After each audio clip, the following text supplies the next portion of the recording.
일반적으로 이렇게 컴퓨터에 사용하는 것은 이진수라 그랬어요. 그죠? 이진수.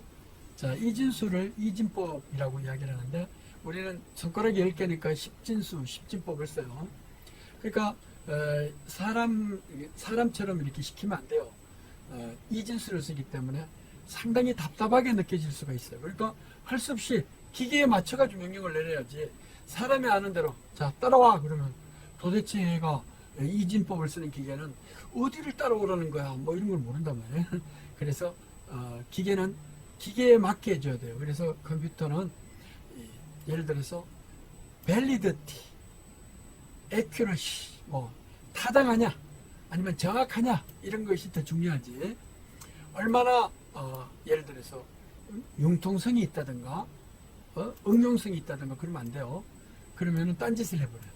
그래서 컴퓨터가 AI 컴퓨터 짓을 한다 그러면 그거는 사람한테 별로 안 좋은 거예요. 지가 스스로 융통성을 발휘한다는 얘기잖아요.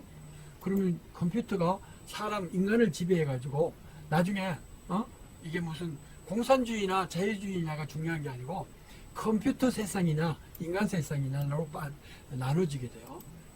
컴퓨터한테 이길 수가 없을 수도 있단 말이에요.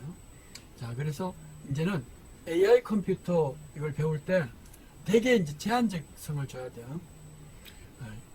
지능형으로 하는 건 별로 좋은 거 아니다. 그냥 세상에 사람이 쓸 때는 사람이 시키는 대로 해야 된다. 초기에는 이걸 아날로그 컴퓨터로 뭐 하려고 그러는데 이게 닫히 놀래요. 아날로그 컴퓨터로 하면은 이게 그때그때마다 이 세팅 값이 달라지고 양산을 못해요. 똑같은 걸 못 만들어요.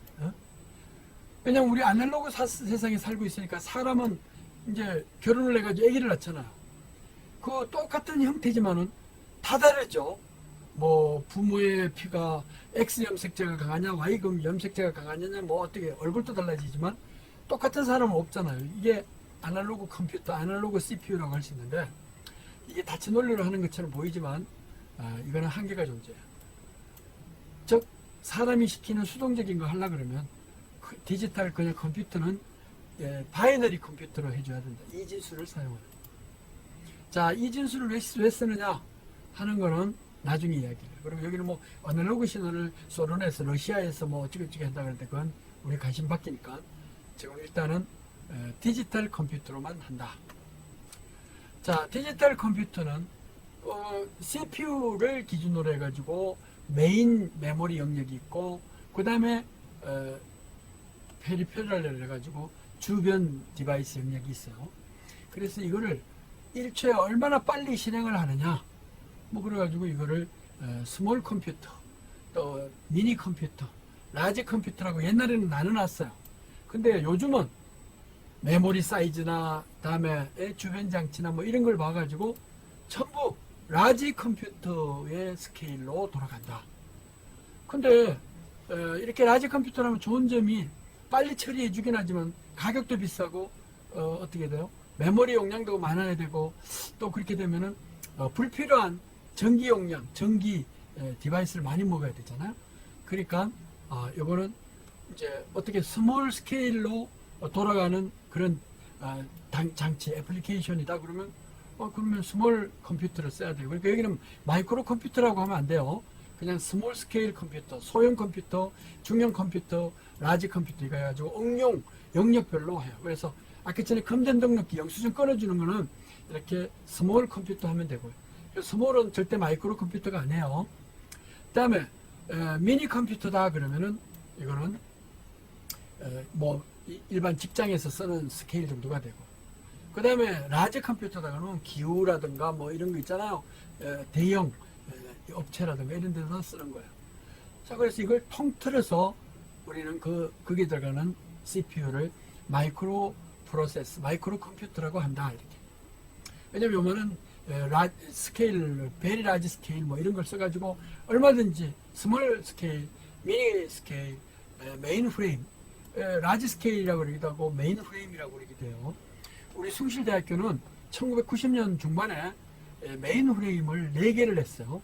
4개를 갖다 놓고 이걸 컴퓨터 시스템을 만들었는데 이렇게 컴퓨터 시스템을 만들어 놓으니까 컴퓨터 어때요? 즉 컴퓨터가 가장 잘 돌아가는 4년제 대학이다. 막 그래가지고 그 당시에 1990년도 후반에는 우리가 대학 평가를 하면은 컴퓨터가 가장 잘 돌아가는 대학이다. 그래가지고 상도 많이 받고 맨날 1등하고 그랬어요. 근데 요즘은 돈만 있으면 좋은 컴퓨터 살 수 있잖아요. 그리고 이제 퍼스널 컴퓨터도 전부 다 이렇게 메인 프레임 스케일로 막 돌아가요. 용량이나 스피드나. 그러니까 이제 요즘은 자랑을 못해요. 즉 얼마나 응용 영역에 이걸 많이 쓰느냐 이걸 가지고 이야기를 해요. 이걸 응용 영역에 많이 해가지고 우수한 인재를 많이 배출하고 취업도 많이 되고 또 대학 교수들은 논문도 많이 쓰고 또 여러 가지 자문도 많이 하고 뭐 이렇게 되면은 좋은 대학이 되는 거죠. 자, 그래서 처리 능력에 따른 분류 했는데 처리 능력에 따른 분류에서 구분을 하다가 마지막으로 이 마이크로 프로세서 있잖아요. CPU를 예를 들어서 수백 개 이상을 써가지고 이 패러럴 컴퓨터라고 그러는데 동시에 막 여러 개를 처리할 수 있다. 그러니까 우리가 어떤 연산을 할 때 옛날에 은행을 가보면 주판을 이렇게 막 하고 하는 사람이 이 수십 명이 앉아 있잖아요. 은행에. 요즘은 전산화돼 가지고 뭐 한 창구에 뭐 서너 명이 앉아 있고 뭐 그러지만 옛날에는 그러지 않았어요. 돈 찾고 뭐 하는 것도 전부 다 ATM 머신이 없었으니까 한 수십 명이 앉아 있고 막 그랬어요. 그리고 은행 들어가면은 월급도 많다 그러고 막 그랬어요. 그래서 선호하는 직장 순위가 막 있고 그랬는데 요즘은 그 OA라고 그래가지고 이 마이크로 프로세서 시스템이 그 사람들 다 쫓아내버렸어요.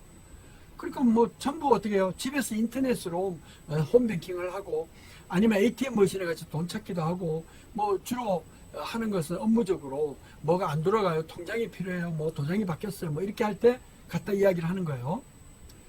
그러니까 이제는 패러럴 컴퓨터 이렇게 슈퍼컴퓨터가 필요 없어요. 저쪽 중앙 집중국에서만 있으면 돼요. 금융거래원이라든가 또는 이게 본사 또 이런 데만 이런 슈퍼컴퓨터만 있으면 돼요. 자, 그런데 이런 컴퓨터들이 슈퍼컴퓨터들이 주로 어디에 쓰일까요? 그러니까 사람도 한 명 있으면 그냥 아주 천재가 있다 그러면 이게 어떻게 돼요? 메인 프레임 CPU를 가졌다. 그냥 대학 졸업 정도의 수준이다. 그러면 미니 스케일, 미니 컴퓨터 수준이다. 예를 들어서 뭐 그냥 적당한데 이렇게 기업에 있다. 아니면 초딩 출신이다. 그러면은 그러면 이렇게 스몰 스케일로만. 왜냐면 초딩도 얼마든지 심부름 할 수 있잖아요. 저기 가가지고 맥도날드에 가가지고 음식 좀 사라. 뭐 또 누구한테 뭘 갖다 줘라 이런 거 할 수 있잖아요. 초등학교 출신들 아니면 초등학생들이 보면 화가 날지 모르죠. 아무튼 그 정도 스케일인데 이게 한 수백 명, 수천 명의 CPU가 몰려가지고 막 해야 되는 이런 것은 어디에 하느냐. 봐요. 태풍이 올라오고 그러면 어떻게 돼요? 기상예측이에요. 근데 우리 요 최근에 말해요. 이 슈퍼컴퓨터를 한 20년 전에는 미국의 걸 썼었어요. 미국의 걸 쭉 썼었어요. 그러다가 한 몇 년 전에 일본의 걸 쓰다가 또 수년 전에는 작년인가 재작년부터는 이게 중국 제품을 딱 썼었어요. 그랬더니만 그거 때문인지 모르지만 아무튼 미국이나 중국에서 예보하는 데는 왼쪽으로 태풍이 갈 겁니다 그러는데 우리나라는 그 시스템을 갖고 했는지 예보를 잘못했는지 우리나라를 끼고 동해안으로 갈 겁니다 그래요. 나중에 보면은요 미국하고 중국에서 쓰는 슈퍼컴퓨터가 훨씬 더 잘 맞는 거예요. 그럼 누구 잘못이에요? 내가 보기에는 이런 그 예보관들이 뭔가 이게 교육을 잘못 받았거나 예보를 잘못하는 것 같아요. 그러니까 이것도 전부 다 이제 프로그램을 잘못 돌려가지고 이제 이런 문제가 일어나요. 그래서 수백 명 앉아가지고 막 그 지역별로 어떤 기후 현상이 나타났을 때 우리나라가 몇 시간 후에는 어떤 영향을 준다 이런 걸 가지고 다 섞어가지고 최종 예보는 사람이에요. 응? 그 근거를 가지고. 근데 그 데이터, 백업 데이터를 주는 게 뭐냐면은 사람이 앉아서 하지 않고 슈퍼컴퓨터를 돌려갖고요.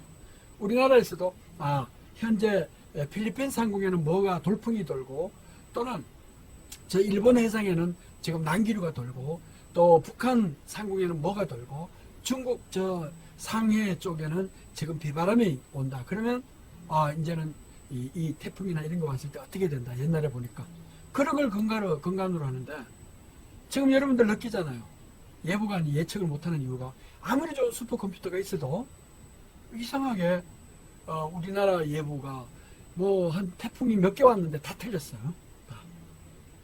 근데 그 이유가 뭐냐면은 평상시에 태풍의 진로하고 전혀 다른 그런 태풍이 왔기 때문이라고 봐요. 그 요번에 비가 많이 왔잖아요. 근데 우리나라 비가 온 게 이것뿐만 아니고 중국에는 엄청난 비 피해가 있었어요.